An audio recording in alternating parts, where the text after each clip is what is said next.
गुरुर्ब्रह्मा गुरुर्विष्णुः गुरुर्देवो महेश्वरः गुरु साक्षात् परं ब्रह्म तस्मै श्री गुरवे नमः तस्मै श्री गुरवे नमः तस्मै श्री गुरवे नमः. So we are in Jnaneshwari, chapter 16 of the Bhagavad Gita by Jnaneshwar Maharaj, verse number 18, OV number 389. Swamiji, we have to talk Vivek Chudamani Swamiji. Oh, we have to do Vivek Chudamani. Sorry. No problem, Swamiji. Oi, how come this happened? Yeah. Silly me. No problem, Swamiji. We took the name of Jnaneshwar Maharaj. So, Vivek Chudamani. Oh.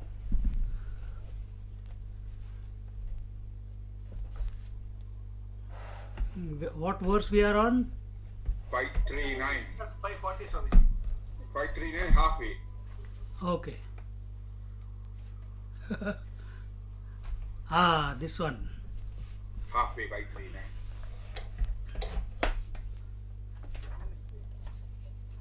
Oh.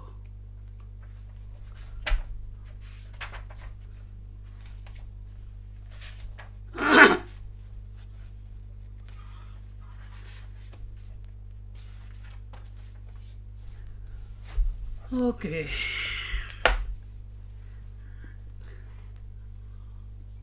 Okay, we stand corrected. It is Vivek Chudamani, verse number 539 and not Jnaneshwari. So, we are looking at the final advice by Sri Adi Shankaracharya to the student, and we were doing 539th verse. So, we'll just chant it. Chinta shunyamadainy bhaikshamashanam panam saridvarishu स्वातन्त्र्येण निरङ्कुशा स्थितिरभिः निद्राश्मशाने वने वस्त्रं क्षालनशोषणादिरहितं दिग्वास्तु शय्यामहि सञ्चारो निगमान्तवीतिषु वैदां क्रीडा परे ब्रह्मणि क्रीडा परे ब्रह्मणि. For the wise knower of truth lives on the food received through alms and the waters of the rivers. Without any worry or a sense of incompleteness, they live in total freedom and without any control of do's and don'ts. They never suffer fear on account of anything, therefore they are able to sleep happily, be it in the forest or a graveyard. Their clothes have no expectations of washing or drying, as the four quarters are their clothes. They remain naked. Their earth is their bedding, and their movements and are participations in the theme of Vedanta, and they sport in Parabrahma. So, let's see what it says. Who is this person? Who is he? Chinta Shunyam. He is free of worries. And in sannyas, as a sannyasi, the traditional way of eating bhiksha means the food that you, a sannyasi, a monk, is allowed to ask for food in 2-3 houses, and when he gets the food, he can keep whatever he has, and the rest of it he doesn't store in the house or in the place, because he's moving continuously. He doesn't save it for the rainy day. He immediately finishes it off by giving it to everyone. And then how does he eat the food? Our sannyasi must eat the food. He must take that cloth in which he has taken the alms, he dips that in the river, and then taking it out, he eats that food. Why? So that the rasa,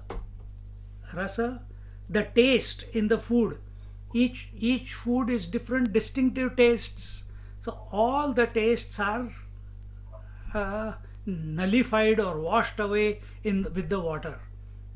And that is the way. And many Mahatmas we have seen all over India, when a plate is given to them, they just mix it up and eat it. No different tastes. Oh, this is nice potato, this is nice pea, oh, this is nice roti, this is nice rice. No, everything mixed. And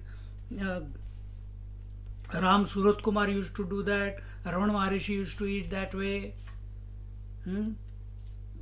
They live on food received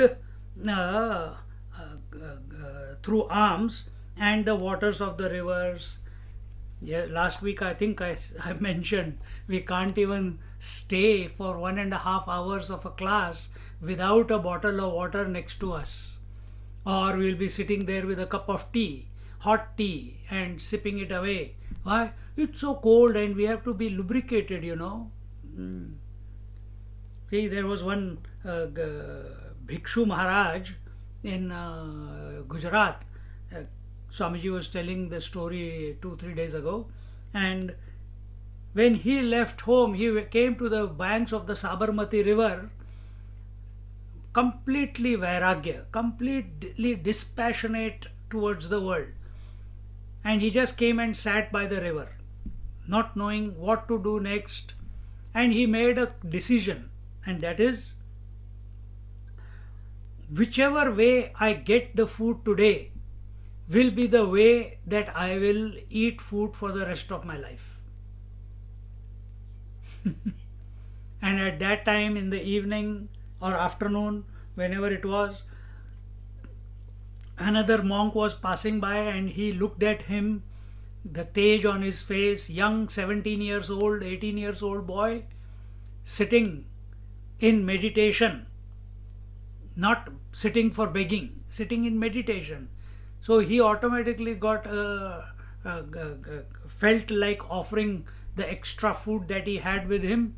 So he offered. From that day onwards, till later in his age, this Bhikshu Maharaj, he only begged once a day, and ate that. And our commitment is that from tomorrow I will get up at 4 o'clock in the morning, 5 o'clock in the morning for meditation, and when tomorrow comes, we break it up. And we again make a commitment for the next day. This is commitment.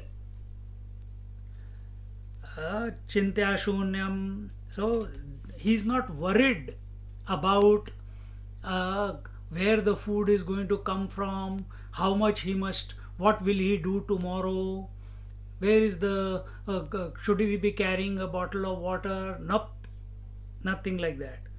Saridvarishu bhaiksham ashamanam panam saridvarishu swatantrena nirankusha sthitirabhihi nidrashmashane vane. Swatantrena. He is absolutely independent. We are dependent. We are dependent on our bed. We are dependent on our temperature in the house. We are dependent upon our bhikshas. We are dependent upon the money coming in. We are dependent upon so many things in our life. Our relationships, our children, our partners, our good health. Going regularly, at least twice a year, to the dentist to fix the teeth so that I can continue chewing the food and digest it properly. So much dependence. And everything is planned. Oh, every June I'm going to go to the dentist. Every December I'm going to go to the dentist. Every 3 months I'm going to get my doctor appointment for general health checkup. बचपन में कहाँ किया था ये सब? Only when we got sick we used to go. Sannyasi or this Mahatma, this student who has come to be abiding in his own essential nature, he is swatantra, independent. Independent means he is not bound by any limitations, any do's and don'ts, any conditionings, any demands, any desires, any action also. Completely free. Just like the air is completely free to go wherever it wants on this earth. And right now it is going from the Sahara to the United States with the big, huge, hundreds and thousands of kilometers of sand dust, sand particles it's taking to America. It's free. Nobody can stop it. Similarly, Mahatma, the one who is abiding in his self, he is swatantra.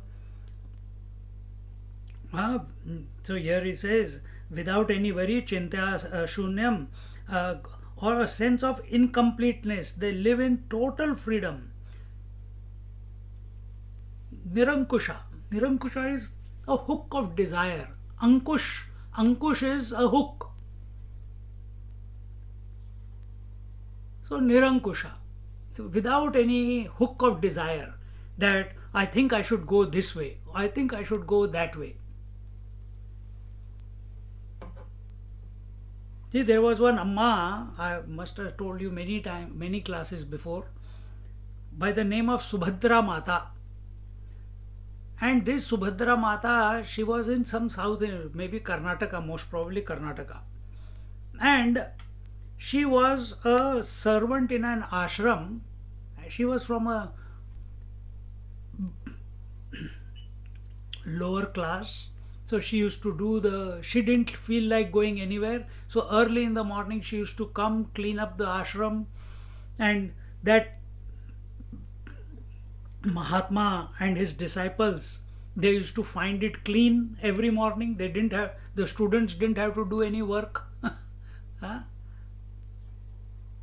And one day the master wondered, who is she? Who is doing this selfless service? So he saw this girl. That time she was young. And he said, oh, here's some money. Take. No, she says, no, I don't want any money.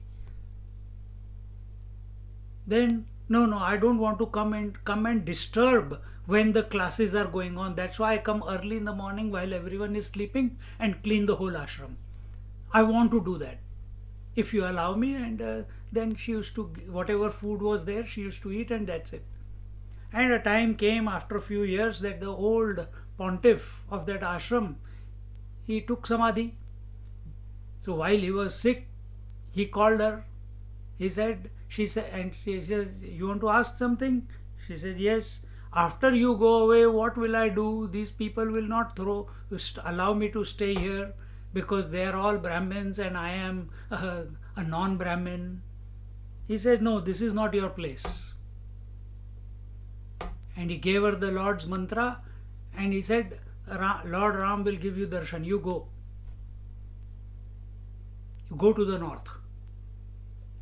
And after he took samadhi, she went. And where did she? North means where? She kept walking, unconcerned, doesn't know the language also. Ended up in Gangotri. Even there she was not happy because she was young. So from there, she not happy in the sense she did not feel comfortable. She said, no, I have to, Swamiji told me go north. So she went to Gomukh. She didn't stop there. Then she crossed the glacier, she went to Tapovan.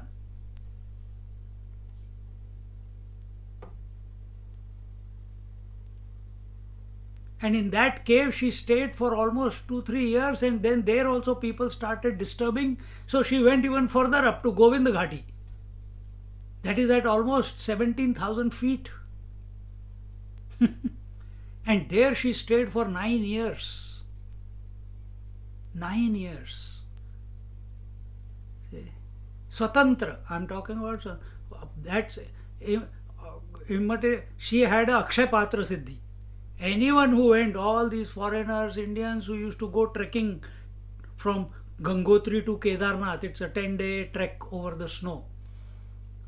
If anyone is passing, she will feed them. She will feed them. And continuously, I've met her 2-3 times. I even gone and stayed in Tapovan for 5 nights. Not by choice, but it was, I went to explore and got stuck in a blizzard. See? But that Mata, now I think she's in Rishikesh. Very old. She's considered a goddess in that area. Swatantra. See? No latch of any sort to keep you stuck up in one place, or in a relationship, or in a time, or in memories, or in expectations. No hook. Swatantra. Swatantra Nirankusha. Sthitirabihi Nidra Shmashane Vane. He is in that state, living in total state of total freedom, and without any control of do's and don'ts. We all have, now I am reaching 60 years, and my children are doing my Shashti Purti. Why? Oh, 60 years. And what are they going to do? What do they do in 60th birthday? Oh, they make me, if the wife is still alive, then you get married again. Abbe, sala, 40 years you have just suffered, and you want to get suffering for another 40 years. And then they do this, and then now the children have to be married. So many. When we are caught up in karma kand, ritualistic life, without clarity about what the goal of life is, then we get stuck up in that only. Yeah, how many, a pujari, I'm not making a joke of them, but a pujari, how many times he touches his ear to purify himself? How many times he just takes the water, if he pours, suddenly he'll take the water from the pot and put it on his palm to purify his palm. Right?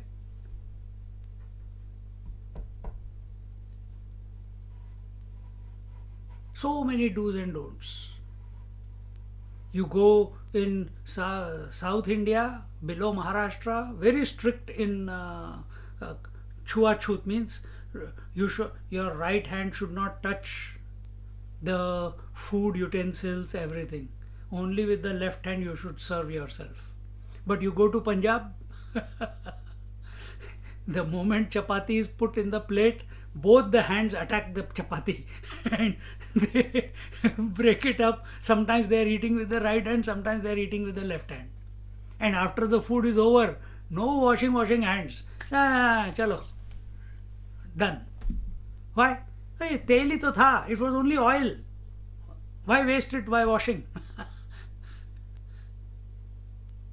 No do's and don'ts. We have so many social etiquettes. We have to behave in this manner or that manner.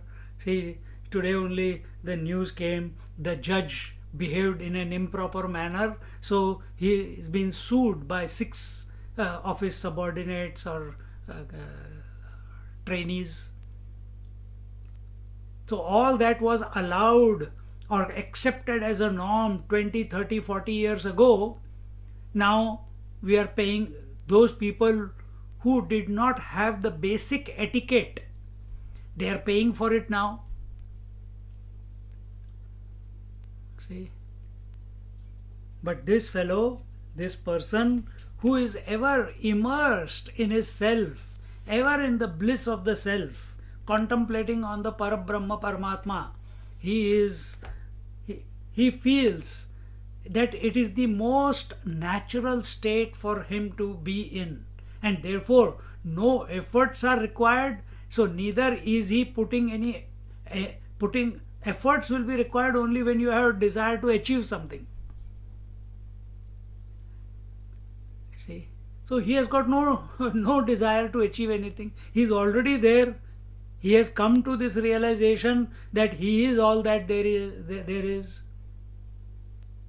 Self is all that there is. Then where to go, what to do, what not to do, these questions don't arise in him. Wherever the nature takes. Wherever the nature takes. Just like I told you, the Subhadra Mata, the life took her that way, she went that way. And then Sthirabhi Nidra Shmashane Vane, and they are unafraid of anything. One thing that happens as a result of abidance is fearlessness. We saw in this chapter, in the beginning, the first word was Nirbhaya. No, not in this. That was in the 16th chapter. Sorry, in Gita. I'm getting confused today. I don't know. I'm still thinking I'm doing Jnaneshwari. So, fearlessness. Fear from what? Fear of death. He is unafraid because he has come to realize he is all that there is. So, fear of what? Fear of disease. Fear of being whatever he has, maybe one or two things to be stolen. Fear of being ridiculed. No fear. And therefore, here in the context that is being told, Ashanam Panam Saridvarishu Swatantrena Nirankusha Sthitirabhihi Nidrashmashane Vane. And because he has got no fear, he is comfortable everywhere. Whether it be under a tree in a forest or whether it be in a cremation ground. For us, the moment, I don't know if you have been, as a kid when I went first time, just entering into the cremation ground, all my hair stood up. Hey, what was that?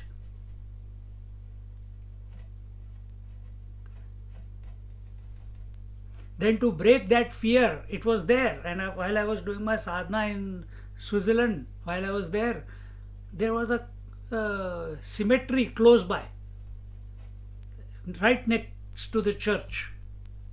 So at night I used to go there. There was enough light around, but I used to go there at night to see what it feels like. First few times it did. All the hair would stand up, there will be a vibration, or the skin will be twitching on the neck and all that. The thoughts came, oh, is there a ghost here? Is this there? Is that there? But eventually everything settled down. And it became a comfortable midnight walk in the cemetery after food. See, you have to experiment these things. Go find some cemetery to see, is your mind imagining someone hanging from a tree, or is it comfortable and happy? Smashane Vane. So he is comfortable wherever. For such a person, he doesn't need a roof, because sky is the roof. He doesn't need clothes because directions are the clothes. He doesn't need a water bottle. The river or the rain is the water that is available for him. Food, the nature continuously gives him food whenever required. That faith, remember I sent some of you the book called In Quest of God. In that, how Papa Ramdas, when he went, not for 9 years, he didn't even beg for food even once. But automatically the food used to come to him. And if it didn't come, he didn't desire it. He said, maybe it's the Lord's wish. He knows the best for me. I need more purification. That's why I'm still thinking about him. I have not merged into him.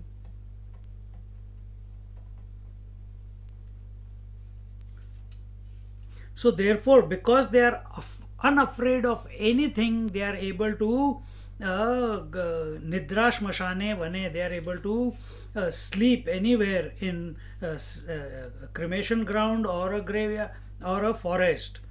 Their clothes have no expectation of washing or drying, as the 4 quarters are their clothes. They remain naked. I just told you that the 4 quarters or the 8 quarters are their clothes. And you will see, if you have come across any avadhutas, if you have, they never stink. They never stink. Shirdi Sai Baba was never, the whole account is there. Neem Karoli Baba, nobody saw them ever taking bath. Nobody saw them ever taking bath. Yet there was no bad smell. We sleep, if we don't take bath one day, next day there is a bad smell coming from our bodies. This bad smell is on account of desire. The impurity of the desire is what the smell is coming out. This is my take, it's not written anywhere. But these people, same clothes. Take Nityanand ji Nityanand Maharaj of Ganesh Puri. You take our, just now we met in January, not this January, last January, last year January, the Dargah Swami. We all met him, and 10 days later he left his body. He took Samadhi. He was an Avdut. Now he was so old, he was lying there on the sofa, but no stink coming. No stink coming. How come? How come when we go into the embrace of Ammachi, even after 10,000, 15,000 people in Australia, that is not possible, but I have been to India where so huge crowd. But even after, in the evening you go into her embrace, still there is a beautiful fragrance coming from her. There is no one standing there putting the incense or putting the attar. Attar means what? What is attar called? That concentrated fragrance. Perfume. Nobody is perfuming her. It's her natural. Same thing you could experience with Satya Sai Baba, if you have ever met him.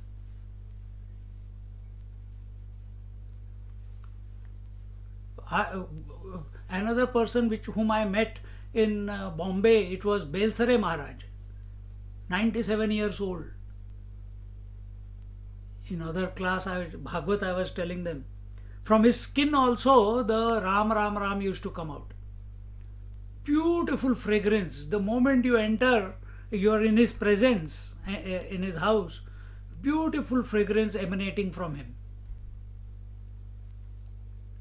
So these people, these Mahatmas, such a person who is abiding in his self out of fearlessness, he is able to sleep anywhere, be comfortable everywhere. Why? He is moving within himself. There is nothing outside of him. See, nothing is outside of him. Everything is him. So there is no sense of otherness with regards to the creation. We have sense of otherness with regards to the creation. Therefore, we want security. For him, he is comfortable everywhere. Their earth is their bedding, and their movements are participations in the theme of Vedanta. So for them the bed is the earth, the roof is the sky, the directions are the clothes.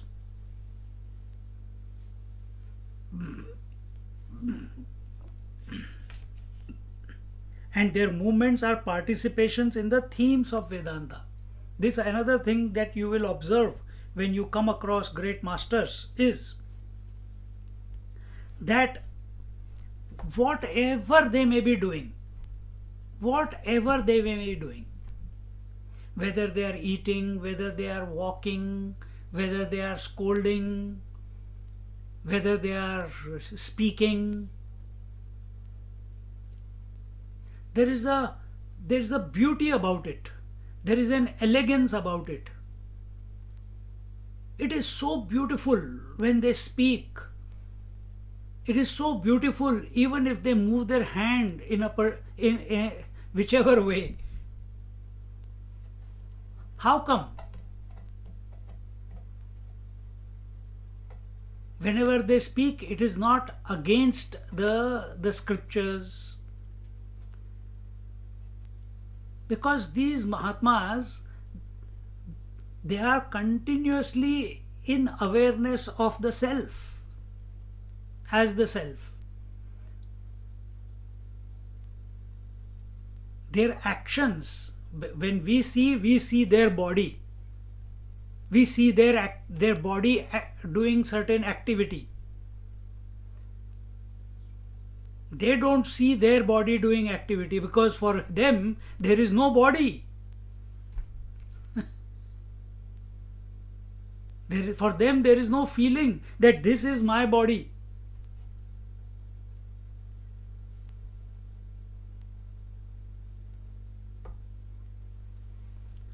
So when all actions are happening naturally, how naturally? Like a small child, whatever he is doing, he is beating away or crying away or crawling away.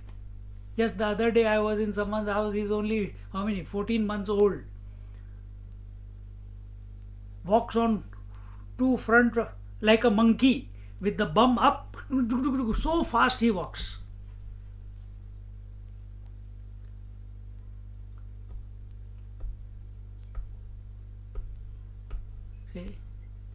See, one kid was there, and the father, once, many years ago, 15, 17 years ago, the child came, the parents,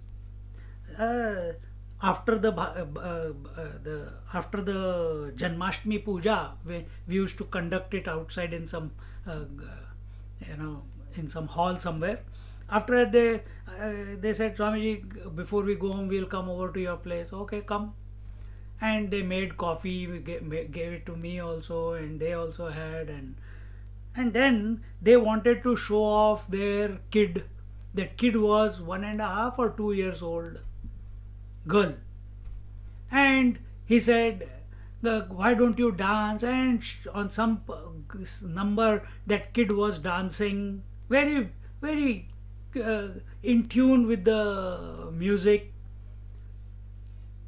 And then afterwards, but the father was not, for father it was not enough, because he was seeing me after such a long time. He wanted to show off how much this kid knows.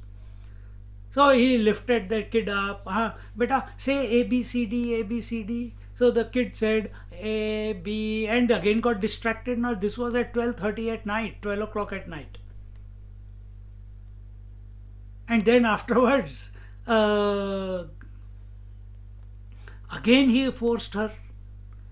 And after 2-3 times, while that kid was in the arms of the father, the third or fourth time when the father said, "Beta, say no, beta, say no," she gave one slap to the dad on the face.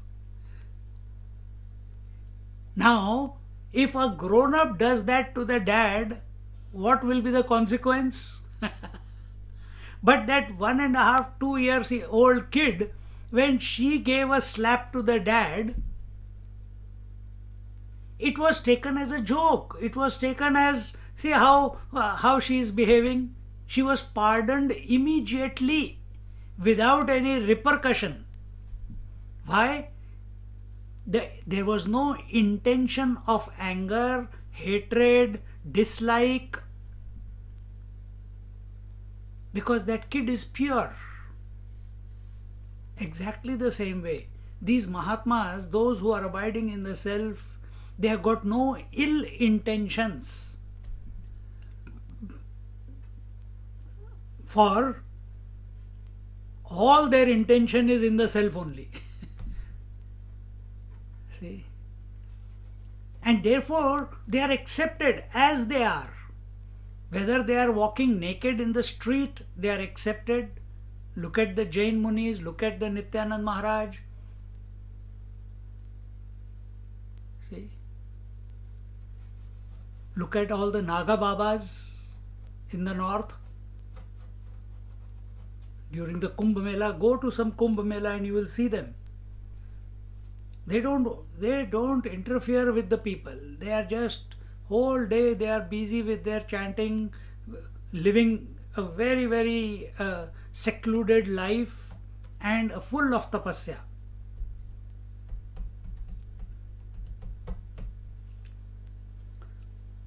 And their movements are participations in the themes of Vedanta, and they sport in Parabrahma. And in this way,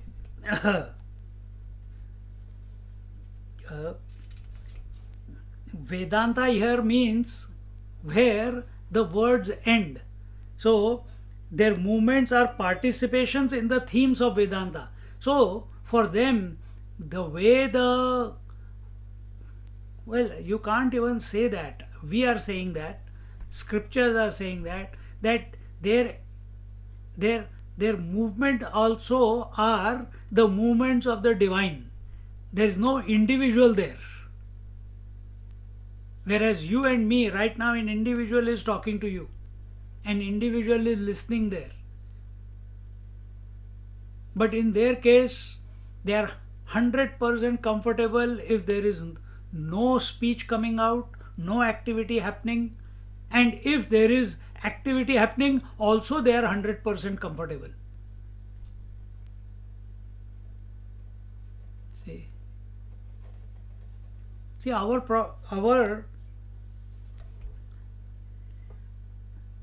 we are uncomfortable everywhere.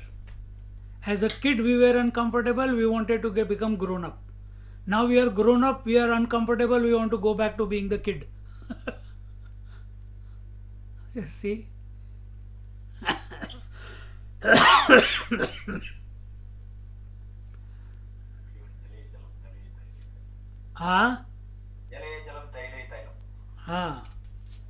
And in this way, and they sport in Parabrahma, they are ever in, they are enjoying, they are sporting in the self. And in this way, Sancharo Nigamanta Vithishu Vidam Krida Pare Brahmani. And this way, in the 539th verse concludes. Let's get into 540th. Vimanamalalabhya sharirameta Vimanamalalabhya sharirameta Bhunakte sheshan vishayanupasthitan भुनक्त्यशेषान् विषयानुपस्थितान् परेच्छया बालवदात्मवेत्ता परेच्छया बालवदात्मवेत्ता यो व्यक्तलिङ्गो ननु शक्तबाह्यः यो व्यक्तलिङ्गो ननु शक्तबाह्यः विमानमालभ्य शरीरमेतद् भुनक्त्यशेषन् विषयानुपस्थितान् परेच्छया बालवदात्मवेत्ता यो व्यक्तलिङ्गो ननु शक्तबाह्यः. This great master, abiding in the self, is functioning through the gross body without getting identified with it, and whatever is presented to him by others, he enjoys it like a child. However, he is not attached to any of these external objects nor claims to be such. The great master, abiding in the self, is functioning through the gross body without getting identified with it. Can you come to know the self while still remaining identified with the body? Not possible. And to tell you the truth, if you little bit with a cool, now you are allowed to have a cup of tea. Take a cup of tea and sit coolly. And if you really look at yourself, the conscious principle, the I, or what the I is representing, the life, it has never got attached to the body.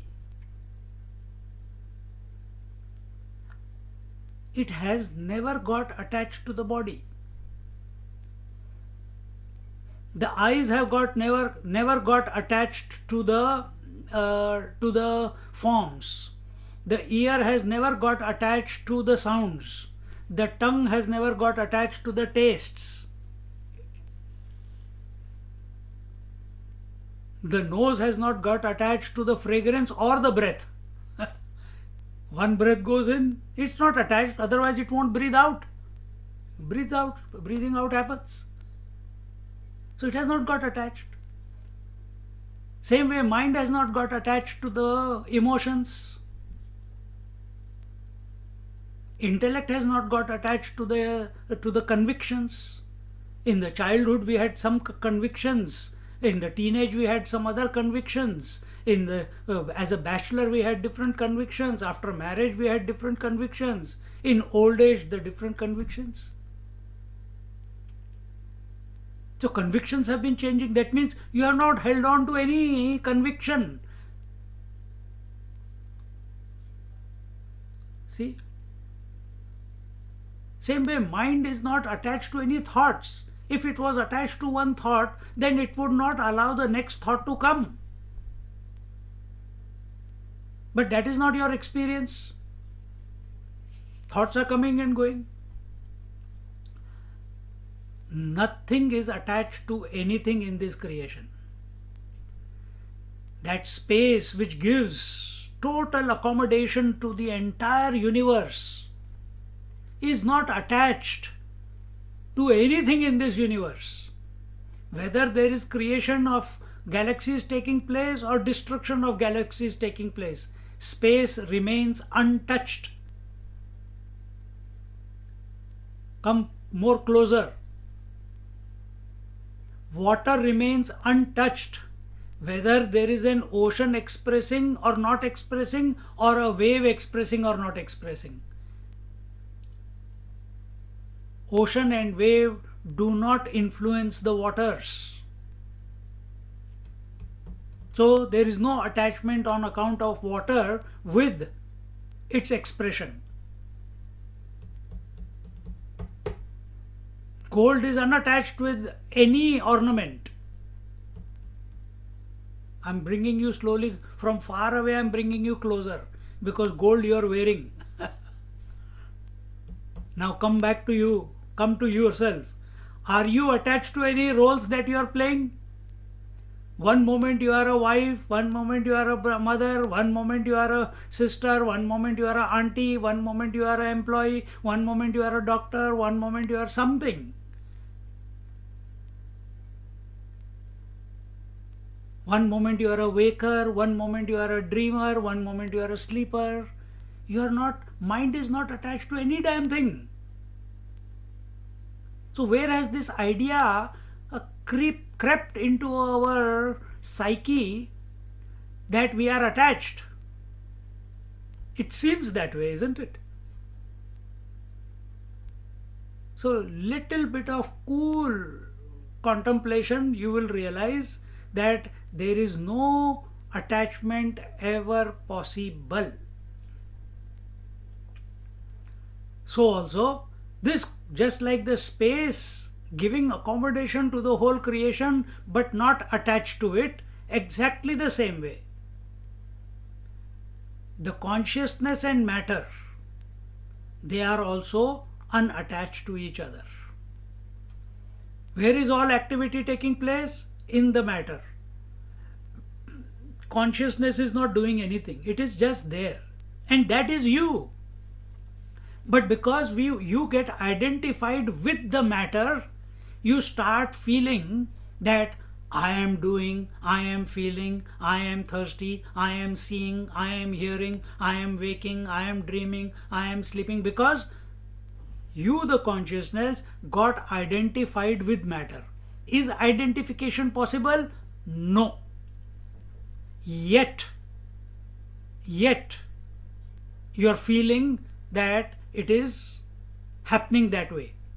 So that which is making this happen, which is actually not happening, is called Maya, according to the scriptures.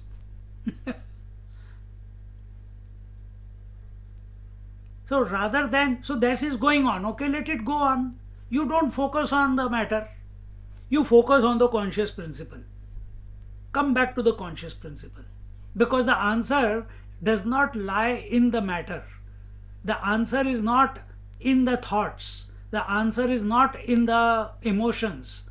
The answer is not in the body. The answer is not in the world. The answer is not in the pilgrimages, temples, etc., etc. Then where is the answer? And only one place. Come back to the real you. Recognize this, that you are the undisturbed eternal witness in whose presence all this activity, to summarize the whole activity, waking, dream and sleep, it's happening. You are not making it happen, it is happening.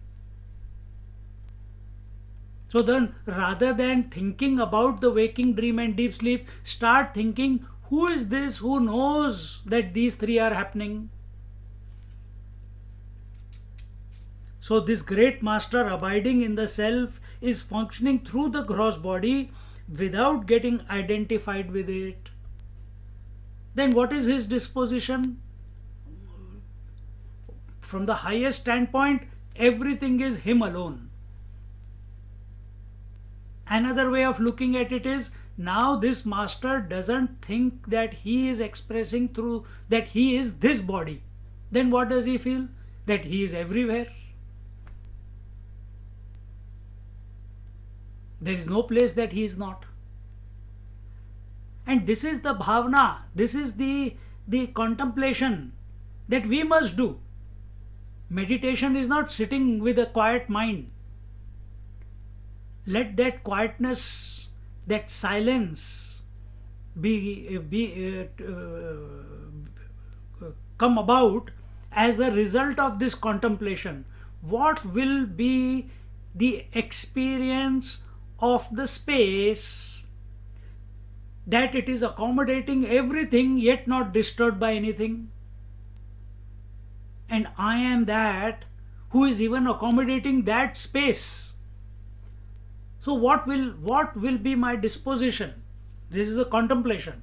What will be my disposition, that even while accommodating the whole creation, yet not be disturbed by this creation? what will it be like? Start contemplating.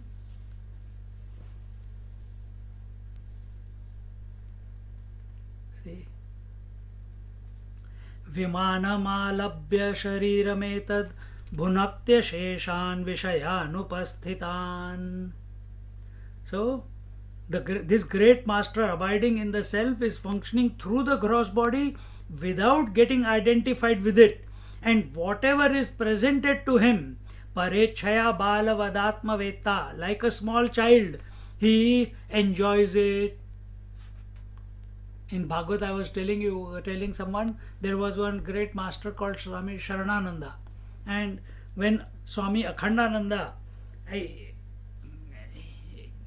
great master from Vrindavan, even when he was he was married, Akhandanandaji had 2 kids, he was a priest, family priest, going to different houses and doing the pujas, but got interested, had company of great masters, Udiya Baba, Sharananandji, Bhikshu Maharaj, Anand Mahima, so many masters, and as a result, everyone saw the potential in him, and he was also very dedicated. And this Sharananandji, who never used to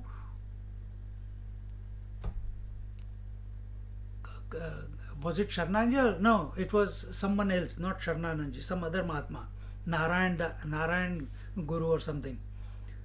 But he was like a mad fellow. People used to give him 100% discount. If they are going around somewhere and if Narayan, that particular Mahatma came with them, they will try to avoid him, they will try to leave him behind. Why? He was mad. But whenever he was in the presence of Akhandanandji Maharaj, he will go and sit down in front of him. He will never eat by sitting in a row. He will never eat by someone putting a pattal in front of him and then the food is served. Never. He will always eat by taking a bhiksha. He will go with a bowl or a cloth, and whatever he gets, he will eat like that. But whenever he was in the presence of Akhandanandji Maharaj,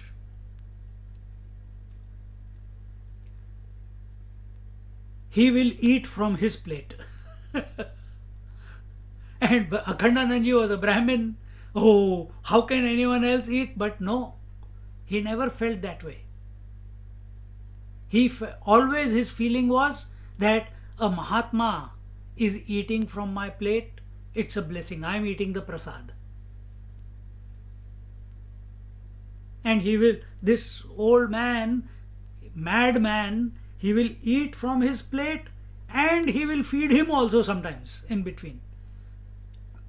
With great love. Balavat.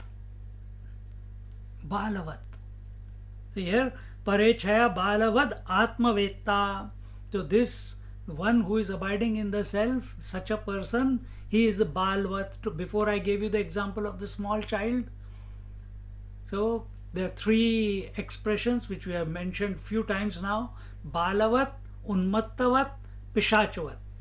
The one who is abiding in the self, he behaves, he is seen behaving. It is not that he is intentionally behaving that way, but this is the observation of the ignorant ones, those who are observing him.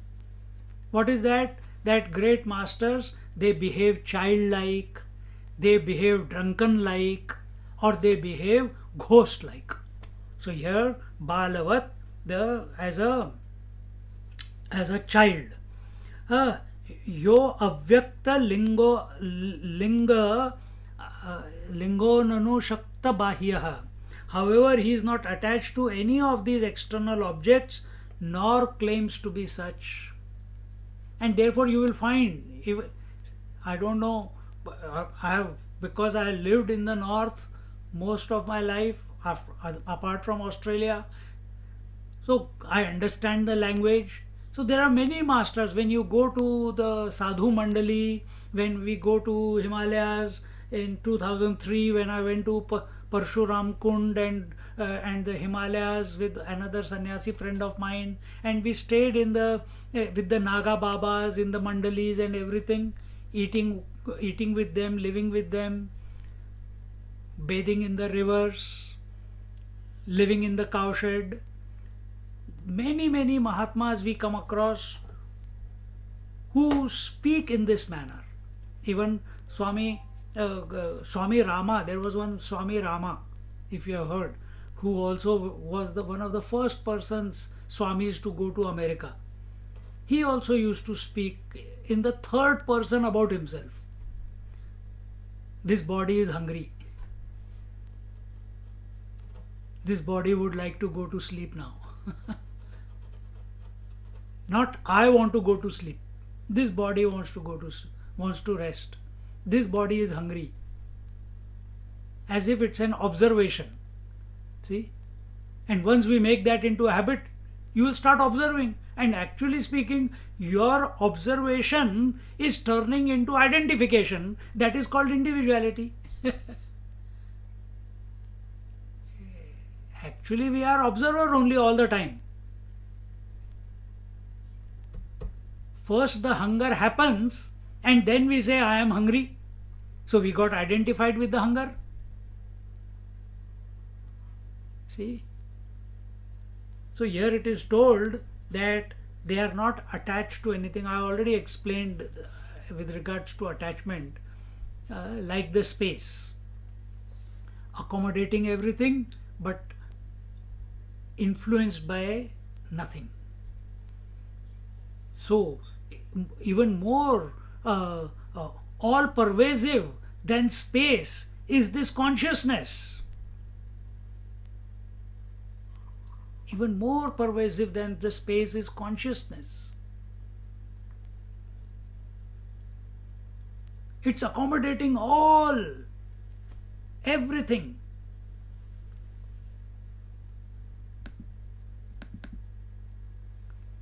It's accommodating everything. Past, present, future, not just present. Past is in the mental space, future in the future space, we are in the present space. Imaginary space, dream space, everything is illuminating. See?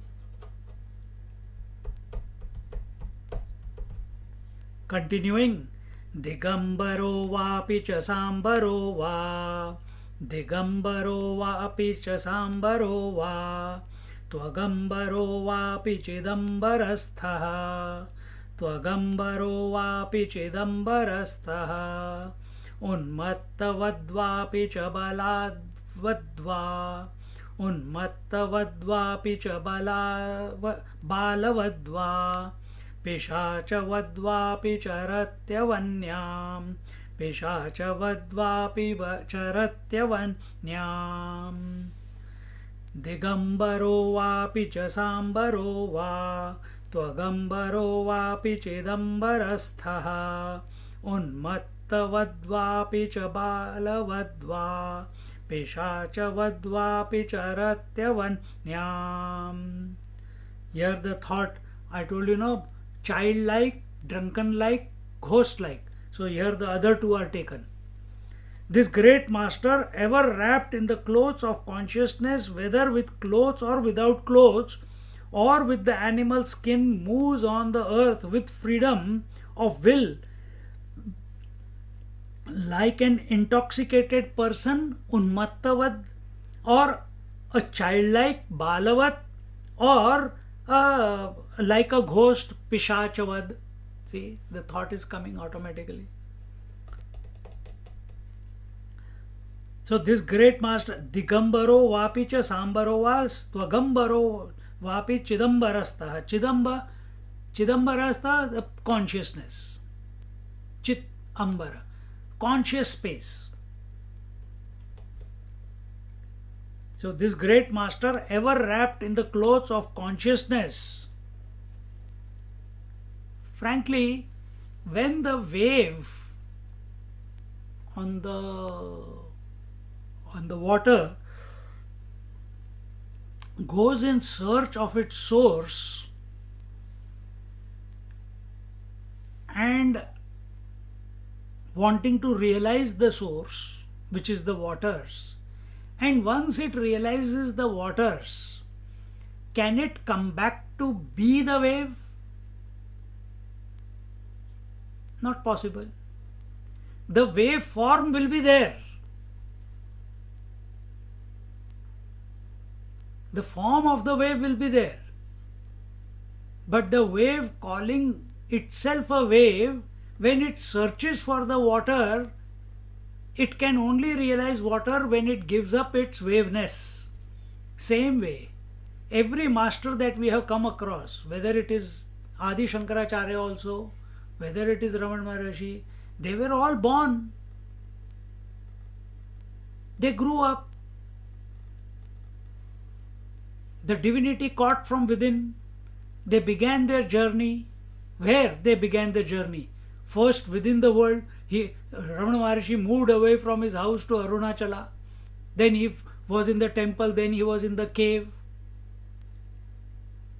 But okay, little bit of physical shifting from here and there. But where was the journey? Was it at the outside world level? No, he was going within.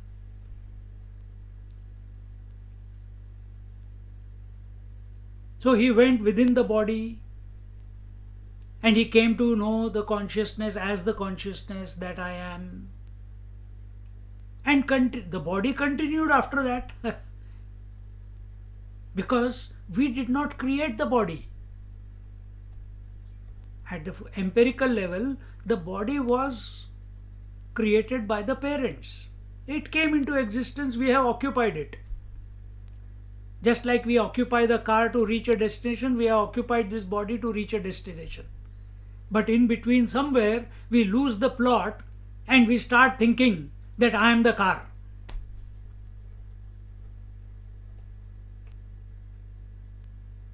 And then only smoke comes out.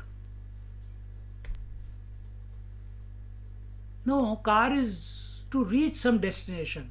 And all the masters have shown to us through their example that this body that we have got is there to reach the destination. And what is the destination? Conscious space, Chidambara. We have got a holy place in Tamil Nadu called Chidambaram. Chidambaram is where there is no deity, only space is there. We are that Chidambar. We are that conscious space. That conscious space is not a concept. It's not an idea. It is our essential nature. See?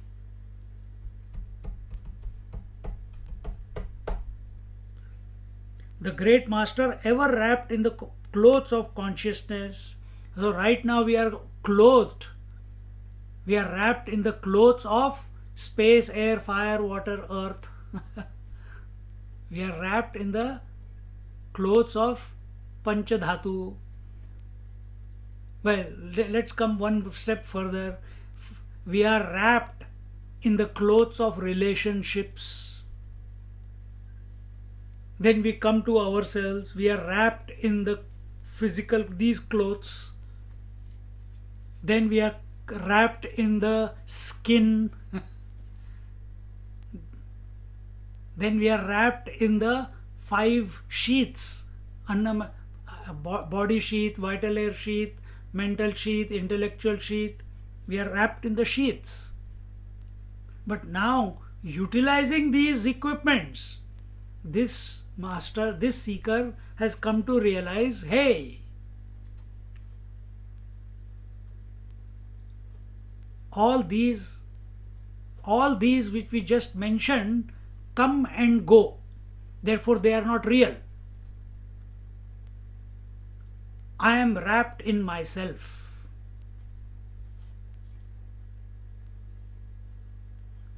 The wave comes to realize I am water wrapped in water, which is called a wave for us. But once the wave realizes, then I am water, after that full stop, there's nothing else. Even the statement I am water will not come out of that wave's mouth. Utter silence. That's why the masters are always in silence. They don't want to indulge in the world so much. And if they do, by the will of the Lord, then it's all about the scriptures. It's all about inspiring other people to realize what they have what they are abiding in.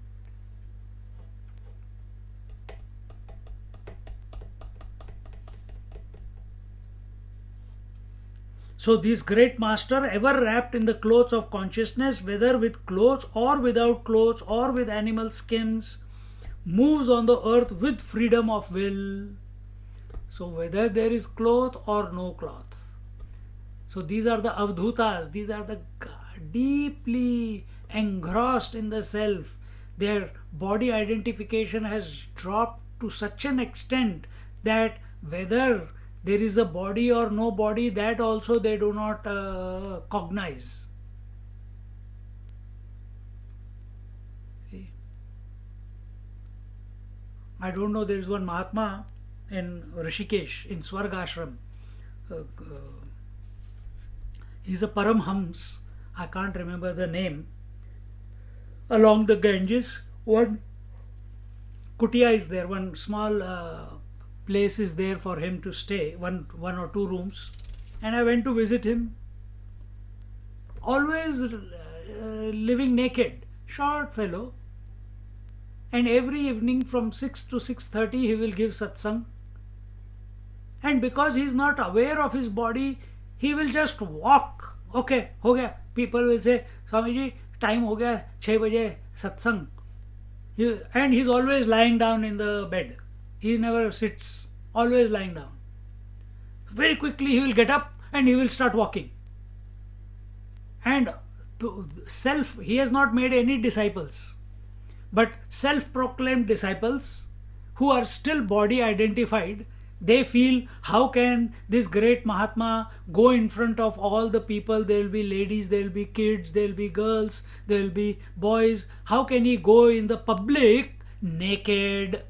So their concern is those 10, before he takes those 10 steps to sit on the dais coming out of his room, they have to put some cloth around his private parts.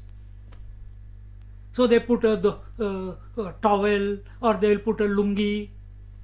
If it stays, it stays. If it doesn't stay, it doesn't stay. He doesn't care. But other people are worried about it. Why is he not worried about it?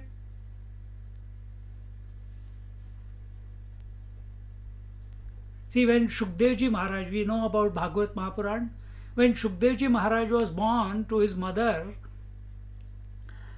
having born, he was so dispassionate towards everything, his parents, this world, that he, after 12 years, he came out of the womb and he started walking straight away. He didn't say one word to dad, Dad, I love you, Daddy, Baba, Mama, no. Walked straight. And the father, Maharishi Vedvyas, he's running after him and he's walking away. Beta, son, wait. How come you are just abandoning us like this?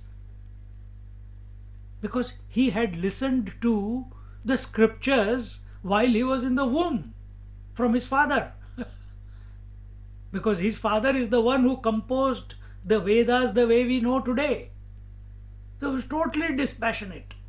And he walked, and as he was passing, there was a small pond, and there some young girls were bathing in the waters. And when the son, who was 12, 13 years old, when he was passing, these girls did not feel ashamed.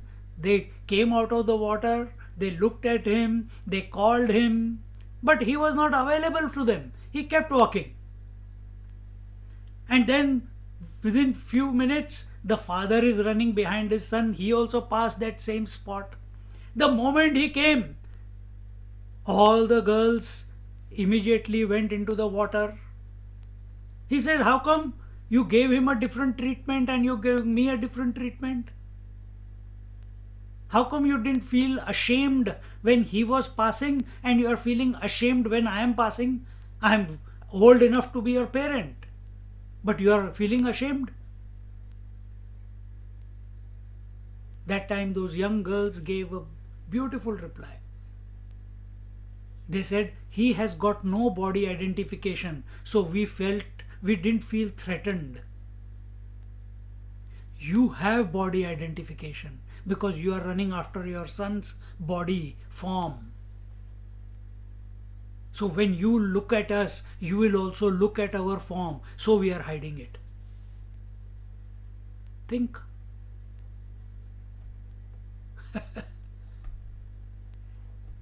And that is why in our society, in India, when the Jain Munis, Digambar Jains, they are walking around naked. Naga Babas, they are walking around naked. People don't feel threatened by them because they are not disturbing anyone by their looks, by their talk, by their comments. Not trying to get a view of a beautiful girl through the corner of the eye. No. They are unaware. They are ever completely steeped in their mantra or in the conscious principle or in the divine and walking along. With freedom of will.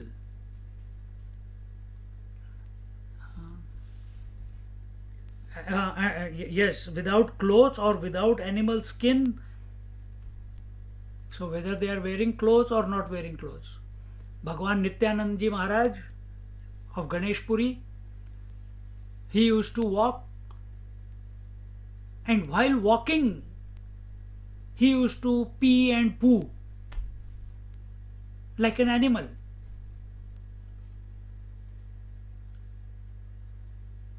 And people used to throw stones at him because they thought he was a mad fellow. They used to chase him away from the village or the street. Huge, 6.5 feet tall. But one day, suddenly everything changed.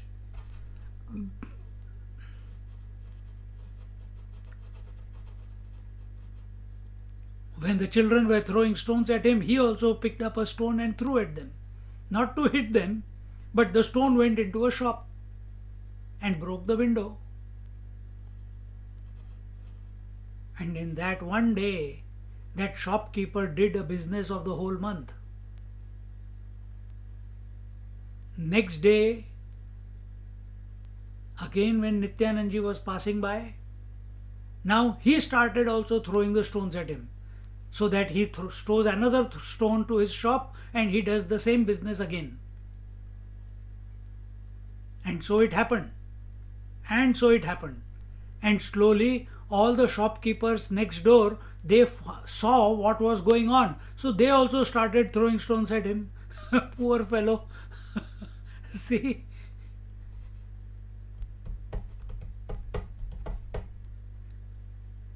Then he moved away from there.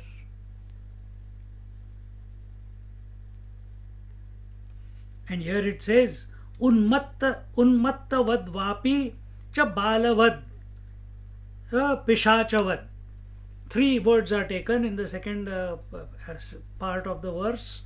Unmattavad, balavad, pishachavad. These are the 3 ways such a master abiding in the self moves around in the world. Childlike, drunken-like, intoxicated-like, and ghost-like. Sometimes here, sometimes somewhere. He is intoxicated not on alcohol or drugs. He is intoxicated with the divine.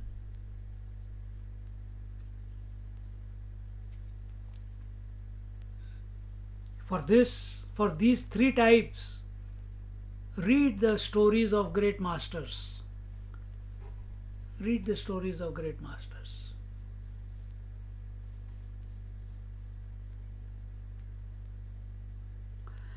Kamani kamarupi san charatyekacharo munihi swatmanaiva sada tushtaha swayam sarvatmana sthitaha. Kamani kamarupi san charatyekacharo munihi swatmanaiva sada tushtaha swayam sarvatmana sthitaha. Himself living in identification with the total and ever content with the self. Moving alone, this contemplative master with the freedom of will may take food and move the way he wants. Himself living in identification with the total and ever content with the self. Naturally, when a person is identified with the total, when the wave has come to realize that I am the ocean, when the wave comes to realize I am the ocean, then what will it be its disposition? Will it still think that I am the teeny mini wave? Why are the other waves competing with me? Why are they wanting my place where I am situated? Oh, I don't want to dash against the shore and die. Save me, save me, save me. Oh divine, please save me. And it comes to realize that it is the ocean. Once it realizes the ocean, can it go back to being the wave? Once it realizes it is the ocean, can it go back to be the wave? Because what is the disposition of the ocean? All the waves are in me. Meaning all the forms are in me, supported by me, but I am not affected by their coming and going, isn't it? This is the ocean's disposition. Ocean is expressing in and through every wave. So naturally, if all the waves are in me, will there be any like or dislike towards any wave? Will there be any desire for anything by the ocean? No. Therefore it is content. Therefore it is content. Wave is discontent. Individuality is discontentment. Coming to abide in the divine is contentment, because no desires are thereafter.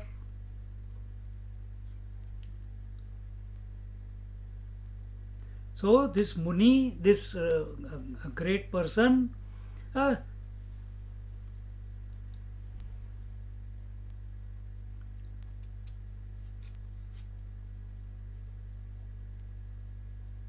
Swatmanaiva sada tushtaha. He is ever content. Tushtaha, sada, always. Tushtaha, content. Always content. Swatmanaiva. Swatmana eva. In the self only. Swayam sarvatmana sthitaha. And himself, sarvatmana, everywhere. Established as the self. So ocean is established as the ocean everywhere in the ocean. Think. You are established, whether you say this is left arm, right arm, left leg, left head, toe, nails, hairs, nose, eyes, but you are everywhere in this body. Even though you are using the various names for different parts of your body, but your experience, that you are everywhere in this body is your natural disposition. Exactly the same way. Imagine the total, that this feeling that even though I am using the names, I have got 5 fingers here, left arm, in that also so many joints, this, that, but I feel I am everywhere in this body. Imagine how will it be if you feel you are everywhere in this creation.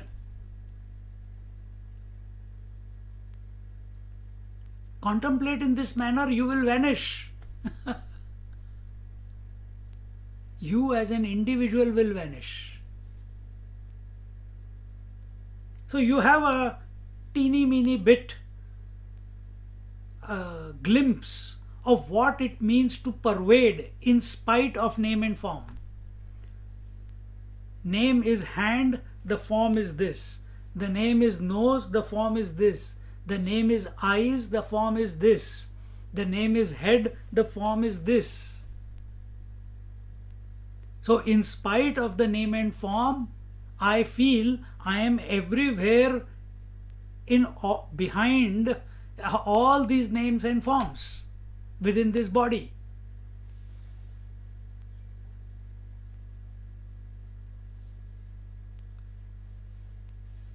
Now stretch it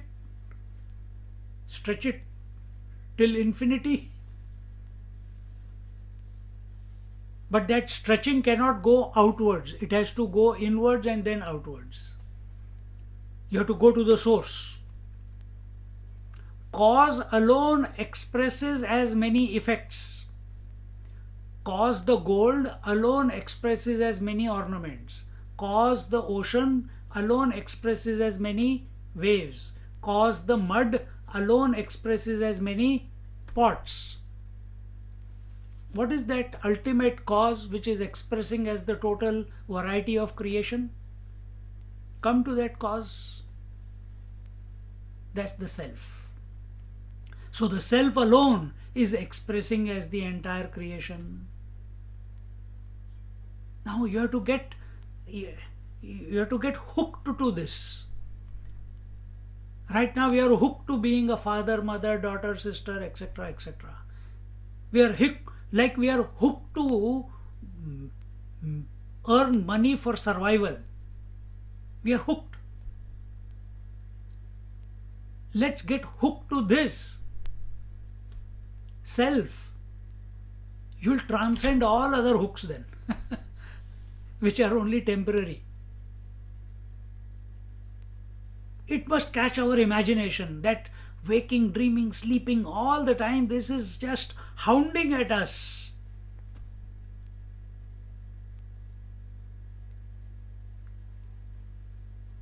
Like two people just fallen in love. 24/7 they are thinking about each other. Unable to sleep, disinterested in food, disinterested in friendship, only waiting to be in the embrace of the other, to be in the company of the other.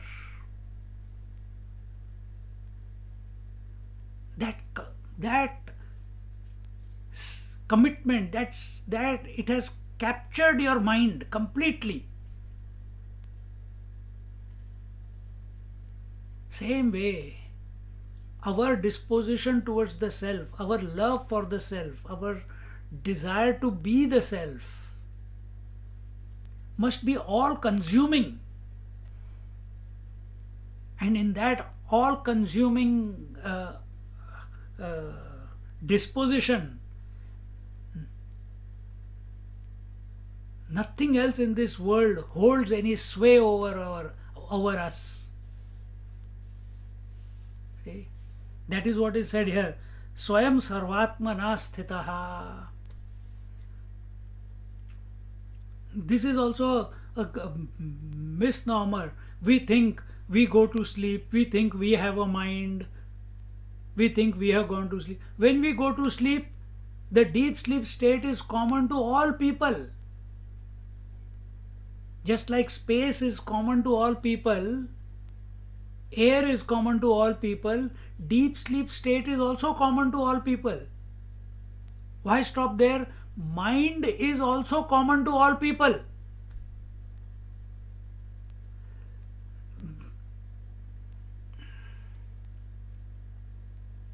If you can think about this way, look at it this way. We are made out of 5 elements: space, air, fire, water, earth. This body is made out of space, air, fire, water, earth. 5 elements plus consciousness.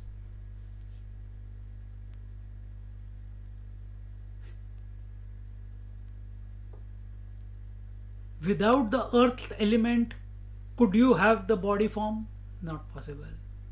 Without the total air, could you be breathing? Was it possible? Is this breath which you are taking independent of the total air? Or is it the total air nourishing this particular form and continuing to be total in spite of your in-breath and out-breath?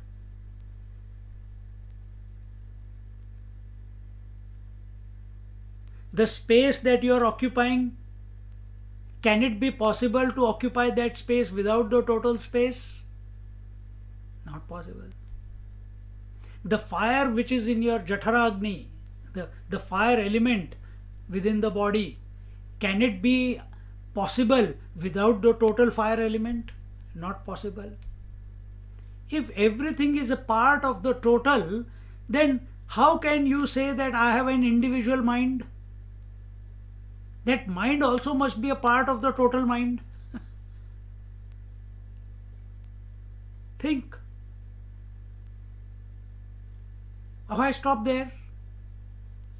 Then this consciousness, this life that I am feeling, that I am, how can it be an individual life or consciousness? It must be a part of the total. See, this is contemplation.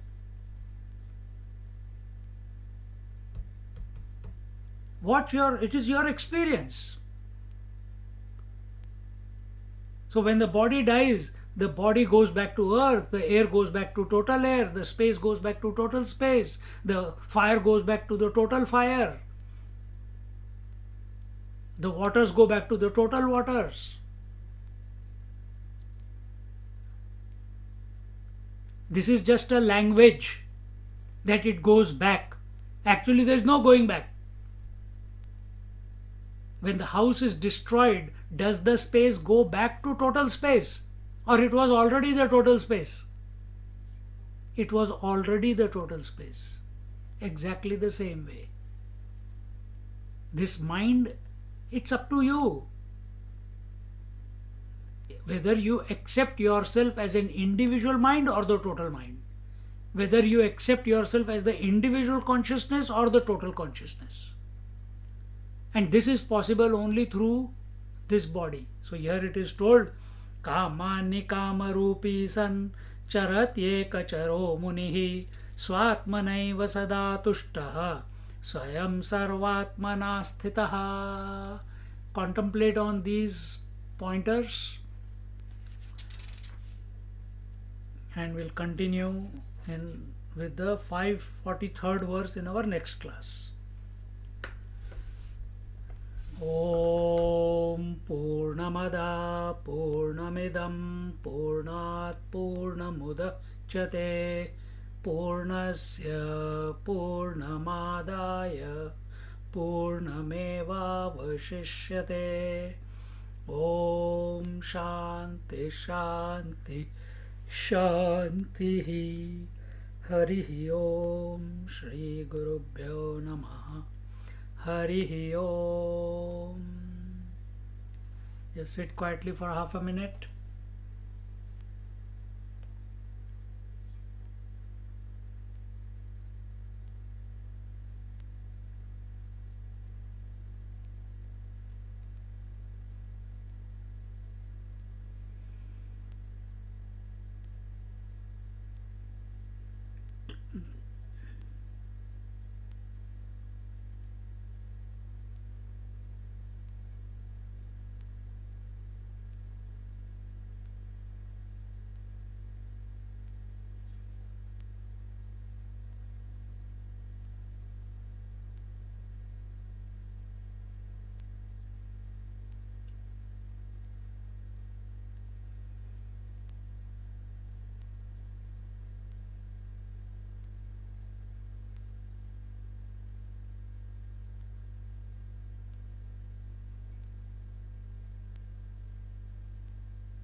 Hari Om.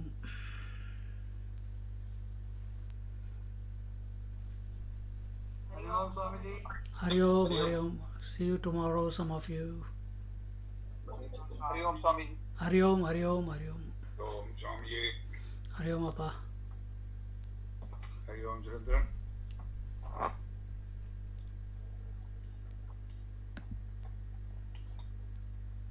I'll sign out, okay? Hari Om.